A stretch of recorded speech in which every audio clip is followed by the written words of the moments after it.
পারেন না? গতকালকে এক নেতা এটা জানিয়েছে যে 15 বছর তো কোরআনের অনুষ্ঠানে অনুমতি লাগতো, আমরা যদি আসতে পারি অনুমতি দেব। আপনি এ কথা বলবেন আমরা জানি, কিছুদিন পরে বলতে পারলেন না, আগে বলে দিলে মানুষ তো সব জেনে ফেলবে। এই জন্য আমার মনে হয় আপনি ভুল করে ফেলেছেন। আপনি আজকাল বেরোলাম বা তওবা করে নেবেন, খুব এরকম কিছু দিয়ে অন্তত ফিরে আসবেন যে না, এটা এখন আমি বলবো না, কিছুদিন পরে বলবো। মানুষকে আল্লাহ সম্মান দিয়েছেন, সেই মানুষের উপরে যারা জুলুম করে তারা আল্লাহর কেসের আসামি। পুলিশের কাজে বাধা দেন, পুলিশ বাদী মামলা হবে। আর যারা মানুষ হয়ে মানুষের উপরে জুলুম করে তারা আল্লাহ বাদী মামলার আসামি। আল্লাহ কিন্তু ইয়াজলিমুন আল মুসলিমুনা দেননি, যে মুসলমানদের উপরে যারা জুলুম করে ইয়াজলিমুন আর নাস দিয়েছেন। বলেন তো হিন্দু কি মানুষ না? আরো আস্তে বলেন। এই যে বাইরের দেশের যে সমস্ত আন্তর্জাতিক রিপোর্ট গুলো আছে, ভয়েস অফ আমেরিকা এবং মাইক্রোসফট, সব খ্রিস্টানরা ইহুদিরা এরা চালায়। এরা রিপোর্ট দেখছে সারা বিশ্বের 257টা দেশের ভেতরে সবচাইতে নিরাপদে সাম্প্রদায়িক সম্প্রীতি নিয়ে বাস করছে বাংলাদেশের মানুষ।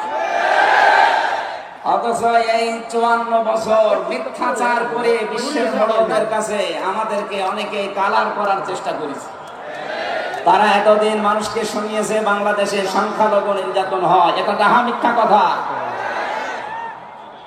যারা এটা ছড়িয়েছে সারা বিশ্ব তাদেরকে এখন ধিক্কার দিচ্ছে, ঘৃণা জানাচ্ছে। তারা বলছে এই বাংলাদেশ নিয়ে যারা মিথ্যাচার করছে ওদের জন্মটাই মিথ্যার উপরে। আপনি মাইক্রোসফট দেখেন, তারা রিপোর্ট দিয়েছে সারা বিশ্বের সবচাইতে বেশি মিথ্যা তথ্য ছড়ানো হয় ভারতে। আমি নাম নিতে চাইছিলাম না, বেরিয়ে গেছি। ওদের নাম আমার নিতে মনে পড়ে না। আমি ঘৃণা করি ওদের উগ্রপন্থী কিছু মানুষকে। হিন্দু ভাইরা আমাদের শত্রু না, কিছু উগ্র আছে যারা জঙ্গি, ওরা এই নামটা মুসলমানদেরকে দিয়েছে, অথচ সবচাইতে বড় জঙ্গি এই উগ্র হিন্দুরা। এদের কারণে আজ হিন্দু সমাজের বদনাম হয়ে যাচ্ছে। পরিষ্কার কথা শোনেন বাংলার মানুষেরা, একটা মুসলমানকে যদি আঘাত করেন একটা গুনাহ হবে, কোন অমুসলিমের গায়ে হিন্দুর গায়ে যদি আঘাত করেন ডবল গুনাহ হবে। একটা জুলুমের গুনাহ আর একটা আমানতের খিয়ানত করার গুনাহ। তারা আমাদের কাছে আমানত না, কথা বলেন না কেন? অথচ 15.5 বছর আমরা আমানতের অনেক খিয়ানত করে ফেলেছি। আগামীতে এই খিয়ানত হবে না ইনশাআল্লাহ। বিশ্ব ইসলামী আন্দোলনের সর্বজন শ্রদ্ধাভাজন নেতৃত্বে যিনি আছেন, আপনাদের সিলেট বিভাগের কৃতি সন্তান, উনি অলরেডি জানিয়ে দিয়েছে এই দেশে যদি ইসলাম আসে সবচাইতে বেশি নিরাপদে থাকবে অমুসলিমরা। এই জন্য গাইবান্ধায় দেখলাম একটা অনুষ্ঠানে, তার আগে একজন হিন্দু পুরোহিত ঠাকুর বক্তব্য দিচ্ছিল যে এই দেশে আগস্টের 5 তারিখের পর থেকে সবচাইতে বেশি নিরাপদে আছি আমরা অন্য ধর্মের লোকেরা। আমরা এই কথা বিশ্বাস করি, যদি দেশে ইসলাম আসে সবচেয়ে বেশি নিরাপদে থাকতে পারবো আমরা। এই জন্য তারা মনে প্রাণে ইসলাম এই দেশে কায়েম হোক এটা চাচ্ছে। বলেন আলহামদুলিল্লাহ। এই জন্য হিন্দুরা আমাদের শত্রু না। আল্লাহ বলেন যারা মানুষ হয়ে মানুষের উপরে জুলুম করে, অত্যাচার করে, এরা আমি আল্লাহর মামলার আসামি। যারা বিশ্বজিৎকে হত্যা করেছেন তিনি আমার সাথে জেলখানায় 3 বছর ছিল, সে ফাঁসির মামলার আসামি। এখন 30 বছর তারা জেল খাটা লাগবে, যাবজ্জীবন জেল হয়ে গেছে। শাওন ছেলেটার নাম, বাড়ি খুলনা, আমাকে মাঝে মাঝে এই তালিকা করার জন্য আসতো, আমাদের রাইটার ছিল। এসে আমার কাছে কান্নাকাটি করে বলতো, হামজা ভাই জীবনে যা ভুল করেছি। এই বিশ্বজিৎ ছেলেটা বারবার আমাকে বলছিল যে কিসের জামাত ইসলাম, কিসের শিবির, ভাই আমি তো মুসলমানই না। আপনার যদি বিশ্বাস না হয় তো আমি কাপড় চোপড় খুলি, তারপরও আমরা তারে মানি নাই। কপের পরে কপ দিয়ে জায়গায় শেষ করে দিয়েছি।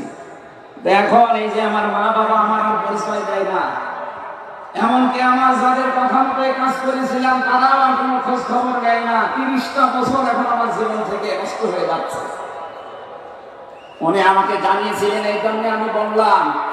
উনি বলেছে আপনি বাইরে যদি যেতে পারেন জনগণকে সতর্ক করবেন, কেউ যেন কারো উস্কানিতে পা দিয়ে অন্তত জীবনটা নষ্ট করে ফেলে না ফেলে। এজন্য এই মেসেজটা পৌঁছালাম। অনেকে উস্কানি কিন্তু দিচ্ছে।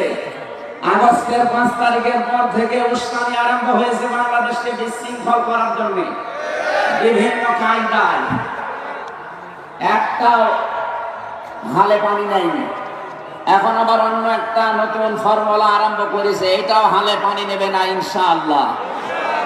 সুতরাং যারা পালিয়ে গেছে তাদের উস্কানিতে পা দিয়ে যদি এই দেশে কেউ বিশৃঙ্খল পরিবেশ তৈরি করতে চান, একটা গোপালগঞ্জের দিকে আপনি মাঝে মাঝে তাকাবেন। প্রশাসন দেখালে 300 টাকা, দাঁড়িয়ে আসলে 1000 টাকা। কি অবস্থা করেছিল এটা দেখেও আপনার শিক্ষা হয় না। এই জন্য আমি সতর্ক করছি, আগামী থেকে আমরা যেন কারো উস্কানিতে পা দিয়ে বিশৃঙ্খল পরিবেশ তৈরি করে দেশটা অন্তত নয় রাজ্যের সর্বরাজ্য আমরা তৈরি করে না ফেলি। আল্লাহ যেন আমাদেরকে তাওফিক দেন কথা মেনে নেওয়ার, বলেন আমিন। তাহলে যারা মানুষ হয়ে মানুষের উপরে জুলুম করেছে তারা মামলার আসামি কার? আরো জোরে বলেন কার? বৈষম্য বিরোধী ছাত্র আন্দোলনে যারা 9টা দফা দিয়েছিল, আমি কোরআনে কারিমের সাথে প্রায় 6টা দফা পেয়েছি। সূরা নাহলের 90 নম্বর আয়াতে 6টা আছে, আর বাকি জায়গা থেকে তারা আরো 3টা নিয়েছিল। তারা প্রথম যেটা নিয়েছে ওয়ান জাস্টিস, আমরা ন্যায় বিচার কায়েম করতে চাই, এটা আল্লাহ 1500 বছর আগে জানিয়েছে। সুবহানাল্লাহ বলতে পারেন না? আমরাও তো চাই দেশে ন্যায় বিচার কায়েম হোক, কথা বলেন ঠিক কিনা? আর কোরআনে কারীম ছাড়া হাকামা বিহি আদালত, এরা আমরা যতদূর দেখতে পেয়েছি, আমার জেল জীবনের 3টা বছর ফাঁসির কন্ডেম সেলের ভেতরে আমি দেখেছি বাস্তবতা। এই 1628 জন কম বেশি এরা জুলুমের সাথে জড়িত। কেউ সরাসরি জালেম, কেউ জালেমের দোষর। কথা বলেন, জালেমরা টার্গেট কার? আরো জোরে। এজন্য আপনারা আল্লাহর মামলার আসামি। বাদী যত বড় হয় মামলা তত কঠিন হয়। আমাদের মামলা, আলেমদের মামলার বাদী সব ছিল সরকার, এই জন্য আলেমদের কোনো জামিন নেই। আমার মামলা 30 বারের উপরে উঠেছে, সিএমএম কোর্ট, জজ কোর্ট, হাইকোর্ট মিলে। জামিন হবে না, কারণ আমার নামের আগে আলেম আছে। আমার নামের আগে যদি লয়দের কি গ থাকতো, আমি 3 বছর না 3 দিনও আমার জেলে থাকা লাগতো না। আমাকে ধরার পরে তারা অফার দিয়েছিল, যা যা বলতে বলি এইগুলো শুধু বলবেন, কালকে আপনাকে আমরা ছেড়ে দেব না। এত মিথ্যা কথা বলা আমার দ্বারা সম্ভব না। তাহলে যান, এই যে দিয়ে দিল ন্যায় বিচার কায়েম হচ্ছে দেশে, এই কথা তারা মানুষকে শোনাতো। পুরাটাই চলেছে 15.5 বছরে, পুরা অবিচার আর অন্যায়। এই জন্য যারা আল্লাহর মামলার আসামি, আপনি ভাবতে পারেন বিষয়টা কত কত বড় বিষয়। আল্লাহ নিজে মামলার বাদী, নিজে বিচারপতি, নিজে রায় দেবে। আলাইহি ওয়াসাল্লামের প্রতি বিশ্ব নবীকে আল্লাহ কোরআন শরীফে, এই যে কোরআনের যে আয়াত পড়লাম আমরা, সূরা বাকারার 208 নম্বর আয়াত আমরা তেলাওয়াত করেছি। এই কোরআনে কারীম পড়তে হলে প্রতিটি অক্ষর, 29টা অক্ষর আমরা আছে জানি আরবি, প্রতিটি অক্ষর দিয়ে নবীজিকে আল্লাহ ডাক দিয়েছেন একটা সুন্দর এবং উত্তম নাম নিয়ে। বিশ্ব নবীকে আল্লাহ আলিফ দিয়ে জানিয়েছেন আহমদ, তিনি প্রশংসিত। বা দিয়ে আল্লাহ জানিয়েছেন আমার নবী বাশীর, তিনি সুসংবাদদাতা। তা দিয়ে আল্লাহ জানিয়েছেন আমার নবী মুত্তাকি, তিনি পরহেজগার। সা দিয়ে আল্লাহ পাক জানিয়েছেন আমার নবী মুদাসসির, সুন্দর। হা দিয়ে আল্লাহ জানিয়েছেন আমার নবী হামিম, অন্তরঙ্গ বন্ধু। খ দিয়ে আল্লাহ জানিয়েছেন আমার নবী খাতামান নাবিয়্যিন, শেষ নবী। এভাবে বলতে বলতে সর্বশেষ অক্ষরে যে দেখবেন ইয়া, আল্লাহ জানিয়েছেন ইয়াসিন। আল্লাহ আলাইহি সিন মানে সাজ্জিদুল কাউনাইন, সিন মানে সাজ্জিদুল আম্বিয়া, সিন মানে হাজার কথা তিনি দিয়েছেন। আমি একটা বলছি, সিন মানে সাজ্জিদুল আলামিন। শুধু আলম না, আলামিন বহু বছর। আল্লাহকে আপনাকে নেতা মানা লাগবে, আদর্শ মানা লাগবে, কারণ শব্দ বলেননি, শুধু আমাদের নবী আপনার নবী মুহাম্মদ রাসূলুল্লাহকে জানিয়েছেন ইয়াসিন, হে নেতা।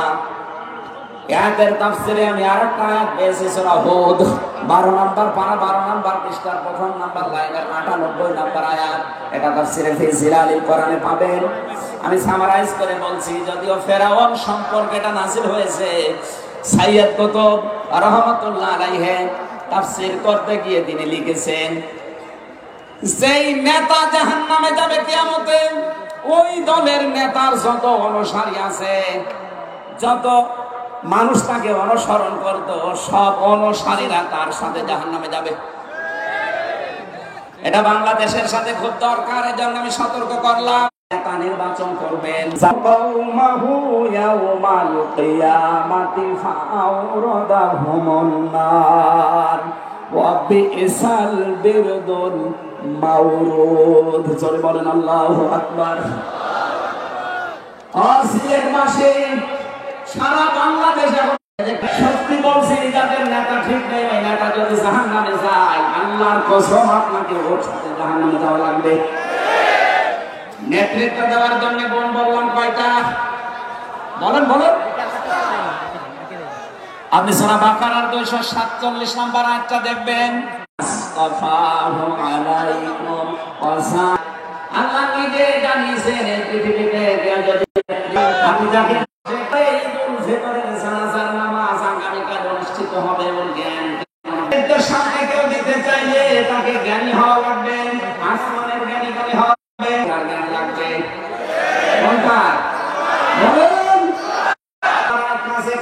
সে নেতৃত্ব দেওয়ার যোগ্যতা হারিয়ে ফেলে। এটা সূরা শুআরা 152 নম্বর আয়াতে পাবেন। বাংলাদেশে আমরা কয়েকদিন ধরে দেখতে পাচ্ছি ডক্টর মিজানুর রহমান আজহারী উনি একটা ইঙ্গিত দিয়েছেন, আর কেউ কেউ তার কথাটা ধরে মাথা কল্লা পর্যন্ত 10 লাখ টাকা ঘোষণা দিয়ে দিয়েছে। দিয়ে দিলেন আপনি একজন পীর,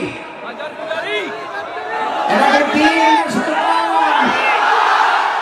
দুটোকে বলবো, যারা 10 লাখ টাকা মানুষের মাথা ঘোষণা দিতে পারে, তার টাকা আছে কত আপনারা খুঁজছেন?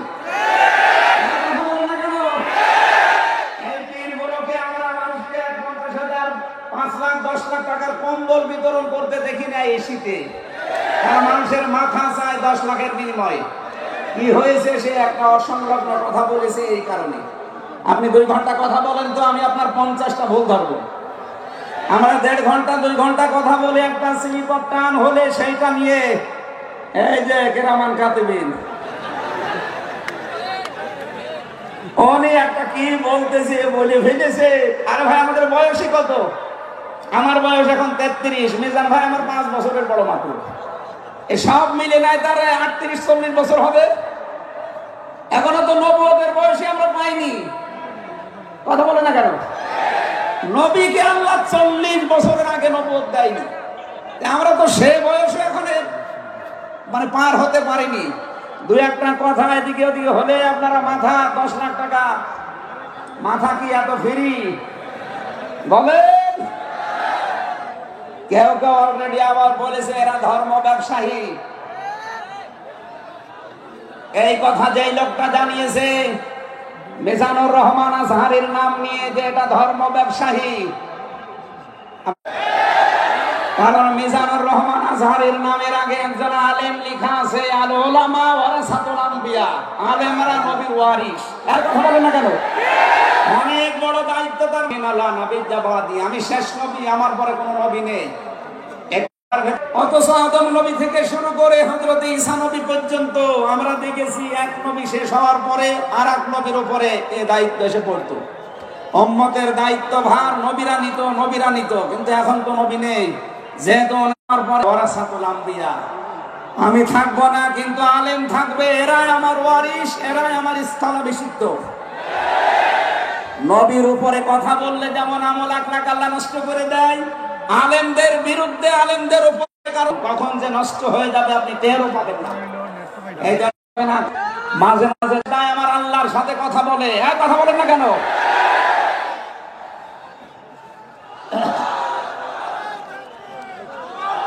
ঠিক আছে। এই জন্য যারাই যা কথা বলবে না কেন, কারো কান পড়ায় কান দিয়ে সীমা লঙ্ঘন করবেন না। আমি আশা করি কি বোঝাতে চাই আপনি বুঝেছেন। নেতৃত্ব দিতে হলে সীমার ভেতরে থাকবেন। 3 নম্বরে আমি পেয়েছি সূরা কাহফের 28 নম্বর আয়াতে যে গাফেল হওয়া যাবে না যারা নেতা হবেন। অথচ এই দেশে আমরা দেখি এই 54-53 বছরে যারা নেতৃত্ব দিয়েছে অধিকাংশ গুলোই গাফেল। আল্লাহর এই কোরআন সম্পর্কে তারা গাফেল, মানবতা সম্পর্কে তারা গাফেল ছিল। 4 নাম্বারটাই পেয়েছে সূরা নিসা। এইটা আমার মনে হয় না বলাই ভালো, না এটা বললে সমস্যা আছে। আমি শুধু আয়াত বলে দিচ্ছি, বাড়ি যে মিলান আমি বাংলাও বলবো না। সূরা নিসা 5 নাম্বার পারার 2 নাম্বার পৃষ্ঠা 11 নাম্বার লাইনের 34 নাম্বার আয়াত।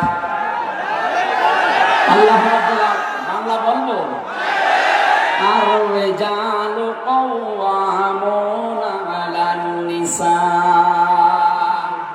নেতা হবে পুরুষ, মহিলা নেতা হতে পারবে না। এটা একটু আস্তে বলেন, আমার ভয় করে।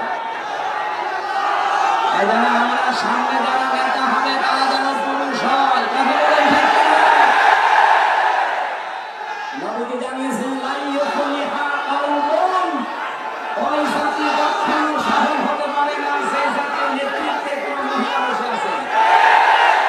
আমার এই হাদিসটা 100% বিশ্বাস হয়। আপনাদের 99% হাদিস 100% বিশ্বাস করেন তারা দেখি।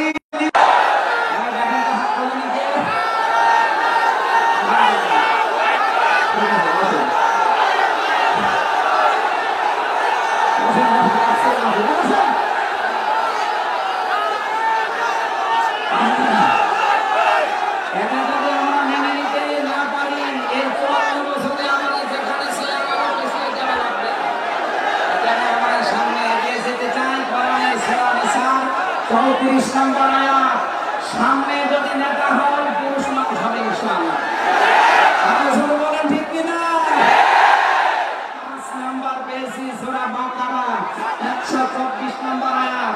কোন জালেম নেতা হতে পারবে না। আমাদের জাতির পিতা হযরত ইব্রাহিম আলাইহিস সালামকে দিয়ে আল্লাহ উদাহরণ দিয়েছেন। আপনি সূরা বাকারার 124 নম্বর আয়াতটা পড়ে নেবেন। সুতরাং যারা জালেম হবেন সামনে তাদের নেতৃত্বে আসার দরকার নেই, আপনি ভিক্ষা করে খান। আমরা অনেককেই দেখতে পাচ্ছি এই দ্বিতীয় স্বাধীনতার পর থেকে অনেকেই জুলুম আরম্ভ করেছে। আপনারা থামবেন। আমরা সবাই মাসলুম এই দেশে, শুধু 14 বরবাদ দিয়ে। সুতরাং আমরা এই মাসলুম গুলো যেন আবার জালেম হয়ে না যায়, তাহলে নেতৃত্ব দেওয়ার যোগ্যতা আমরা হারিয়ে ফেলবো। আল্লাহ যেন আমাদেরকে বাঁচান, বলেন আমিন। সূরা বাকারা আয়াত নাম্বার 208। আমরা একটা মাত্র আয়াত থেকে আজকে তাফসীর করার জন্য বর্তমান নির্ধারিত সময় পর্যন্ত যাব।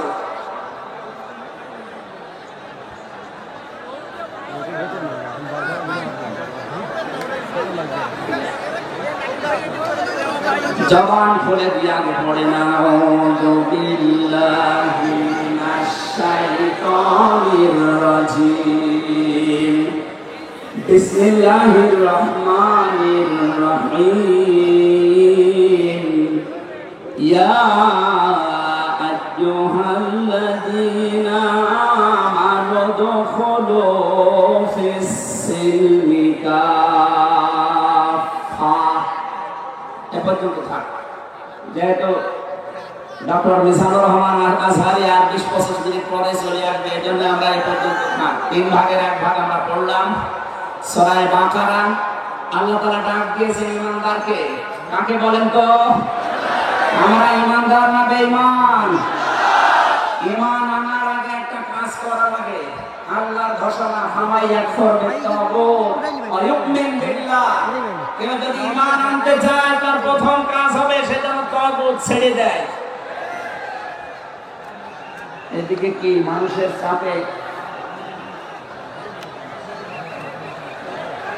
মানুষের চাপে এগুলো হচ্ছে নাকি? আপনারা একটু ধৈর্য ধরেন, আসলে এনাদের তো আর জায়গা নেই, আর কোথায় পাবে জায়গা? এখানে শুনলাম আসার আগে 8 থেকে 10 লাখ মানুষের ওনারা ব্যবস্থা করেছে। এরপরও বাইরে যে অবস্থা দেখলাম, কমপক্ষে 15 থেকে 16 লাখ মানুষ আজকে এই সিলেটের ময়দানে এসেছে কোরআন শোনার জন্য। আলহামদুলিল্লাহ। সম্মানিত ভাইরা, আমরা যেটা বলতে চাচ্ছি, ঈমান আনার ইমানের দাবি করি, অনেকে তগুত ছেড়ে না দিয়ে ঈমান এনেছি, এজন্য বিপদ আসলে ঈমান আর টেকে না। পক্ষান্তরে যারা তগুত ছেড়ে দিয়ে ঈমানের দাবি করতে পেরেছে, এই মানুষগুলোর ঈমানের যত পরীক্ষা হয় তাদের ঈমান তত মজবুত হয়। শহীদ আল্লামা দেলাওয়ার হোসেন সাঈদী তার 1 নম্বরে প্রমাণ। কথা বলেন না কেন? 13টা পারে না জালেমা, কিন্তু যারা ঈমান এনেছে তগুতের সাথে মহব্বত রেখে, আপনি তাকান আগস্টের 5 তারিখের পরে তারা অনেকেই বেঈমান হয়ে গেছে। জাতীয় মসজিদের সাবেক ইমাম যতটুকু আইতে পারো, কথা বলেন না কেন? 5 তারিখের পরে পালিয়েছে, পৃথিবীর ইতিহাস পাল্টিয়ে দিয়েছে। জাতীয় মসজিদের ইমাম পালিয়ে যায়, এটা একটা লজ্জা না? এমপিরা নাই পালিয়ে গেল, আপনি কেন পালাবেন? কিছুদিন পরে জোর করে এসেছিল ইমামতি আবার করব, জনগণ জুতা দিয়ে পিটিয়েছে। পরের দিন স্ট্যাটাস দিয়েছে, জনগণ জুতা দিয়ে পিটিয়েছে, তাই কি আমার গায়ে লাগেনি? মানুষ কত নিচে নামতে পারে।